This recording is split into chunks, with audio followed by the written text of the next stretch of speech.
안녕하세요 여러분, 오디오와 고막 채널입니다. 지난 시간에 예고했듯이 오늘부터 이제 3회에 걸쳐서 낭만주의 음악의 탄생이라는 주제를 가지고서 이제 우리가 진행해 보도록 하겠습니다. 오늘은 이제 원래 멜랑콜리와 신비주의라고 하는 그러한 낭만주의가 가지고 있는 문화적 가치를 갖다가 이제 중심으로 해서 알아보는 시간인데, 이제 이걸 알아보기 전에 낭만주의 전체에 대한 하나의 우리가 개관을 좀 살펴볼 필요가 있어요. 낭만주의라는 것은 원래 음악에서 나온 것이 아니라 문학에서 시작됐던 하나의 문예의 사조라고 볼 수 있겠습니다. 그래서 이제 그 이전 시대에 고전주의에 대한 반동으로 생기는 새로운 문예의 사조라고 볼 수 있겠어요. 그래서 이제 고전주의의 특징들이 형식주의, 이성주의, 집단주의 등에 반대하여서 이제 고전주의 특징들이 왜 형식주의적이며 이성주의적이며 집단주의라고 말할 수 있는가 하면은, 고전주의가 추구하던 어떤 미학적 가치들이 절제, 균형, 조화, 이러한 이성 중심으로 이성을 이제 존중하는 그런 방향으로 나가다 보니까 개인적인 감성과 어떤 자유로운 상상력, 그다음에 또 이상주의적인 어떤 그런 변화, 사상 등이 이제 억압됐던 거죠, 사실은. 그것은 이제 18세기 전반에서부터 19세기 후반에 걸쳐서 약 한 1세기 동안에 걸쳐서 일어났던 문예 운동인데, 원래 이제 이 낭만주의 문예 사조가 맨 처음에 일어났던 것은 18세기 초에 독일에서 일어났던 어떤 하나의 문학적 운동이었어요, 이게. 그래서 이제 스트루문드 드랑이라고 불려지는 그런 질풍노도의 시기에 일어났던 그런 문예 운동인데, 거기에는 이제 여기 적혀있던 대로 쉴러, 게테, 헬베를린, 아이헨도르프, 노바레스 같은 그런 이제 훌륭한 독일의 낭만주의 문학가들이 이제 이런 낭만주의 문예 운동을 처음 시작한 사람들이죠. 근데 이것이 이제 프랑스로 다 이제 도입이 돼가지고서 루소, 샤토브리앙, 마담 드 스탈, 라마르티네, 빅토르 위고, 알프레드 뮤세 같은 이제 빅토르 위고를 잘 알고 있죠. 이런 이제 문학가들이 이 낭만주의의 문예 운동을 본격적으로 일으키게 됐어요. 사실 여기서 가장 중요한 분은 마담 드 스탈이라는 분인데, 이분이 이제 그 귀족 부인인데, 자기가 살롱에서 라마르티든지 뭐 샤토브리앙이든지 빅토르 위고 같은 이런 그 당시에 최고의 그런 이 저작가들이 또 문학가들이 모여서 많은 낭만주의에 대한 새로운 토의를 하고 그랬다고 그래요. 그래서 그것이 마담 드 스탈의 살롱에서부터 시작해서 크게 낭만주의 운동, 낭만주의 문예 운동이 또 문학 운동이 본격적으로 시작됐다고 합니다. 그래서 음악이라든가 미술이라든가 이런 것들은 이제 다른 예술은 문학에 잇따라서, 문학이 맨 먼저 발생하고 낭만주의가 그 이후에 이제 따라서 발전하게 된 것이죠.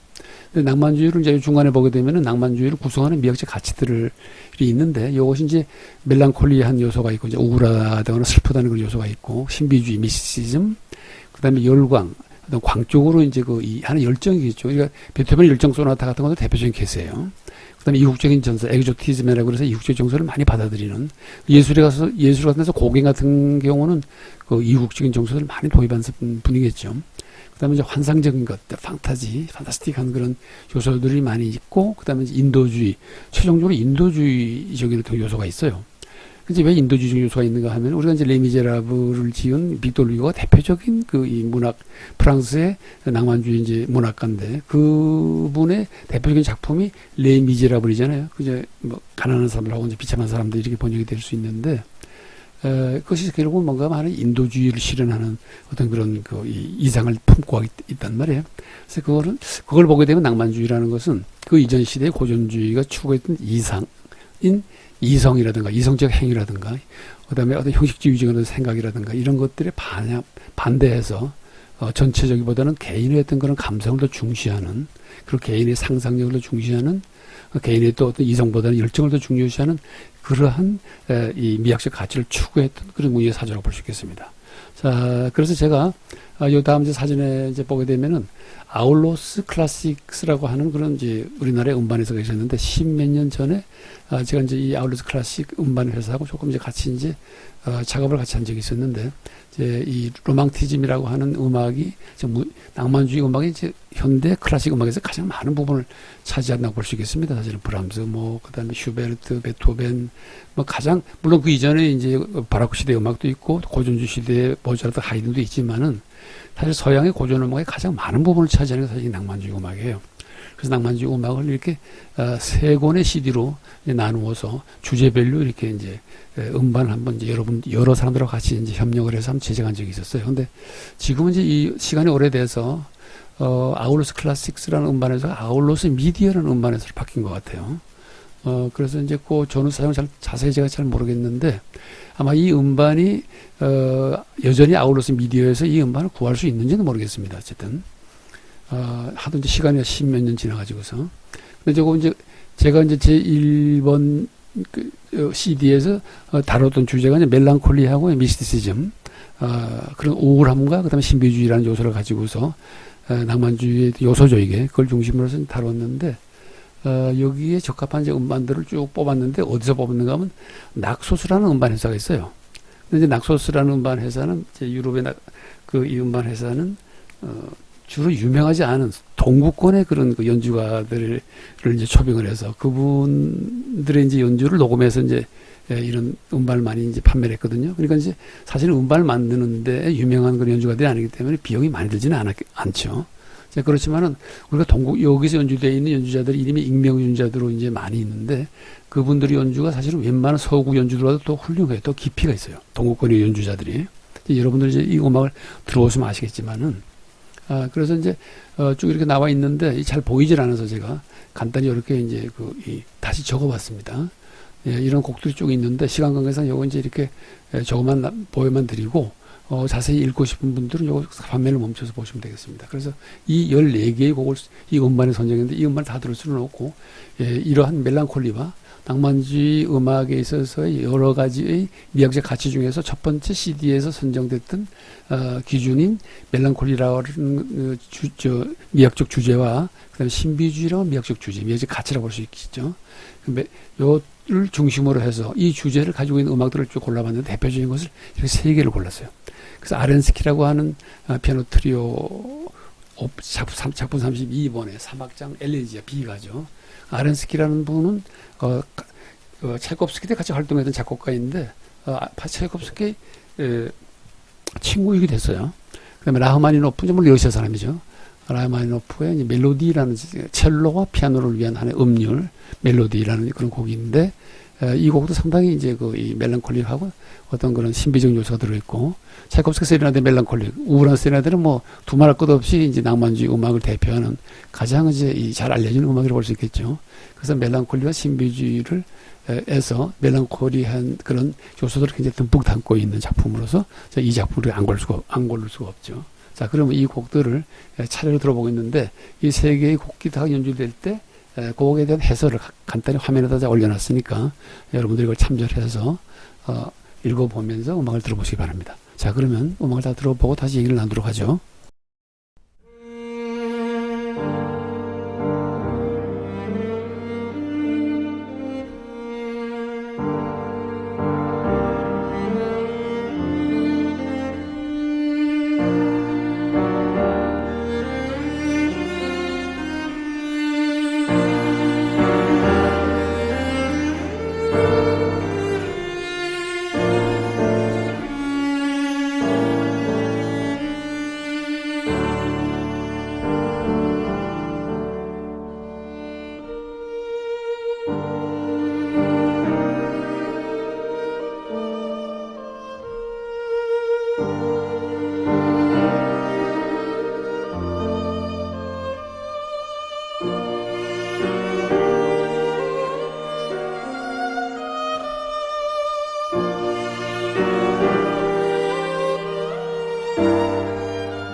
네, 이렇게 익명의 동구권 연주자들이 연주하는 세 곡의 낭만주의 음악들을 들어봤는데, 아렌스키의 이제 피아노 트리오, 피아노 3중주와 그다음에 이제 라흐마니노프의 멜로디라는 음률이라는 곡과 그다음에 그 유명한 차이콥스키의 우울한 세레나데를 들었는데, 물론 이제 어떤 서구의 화려한 그런 그 연주가들에 비해서 얼핏 처음 들을 때는 좀 약간 조금 너무 수수한 그런 느낌이 들지 않냐 생각을 하는데, 특히 낭만주의의 이런 그런 오늘 같은 그 이제 이 멜랑콜리한 우울과 그다음에 미스티시즘, 신비주의라는 어른 낭만주의 주제들을 이렇게 다루는 데 있어서 이 동구권 연주들이 이런 수수하면서도 하나 깊이 있는 연주가 정말 감동을 이제 가져다 주는 것 같아요.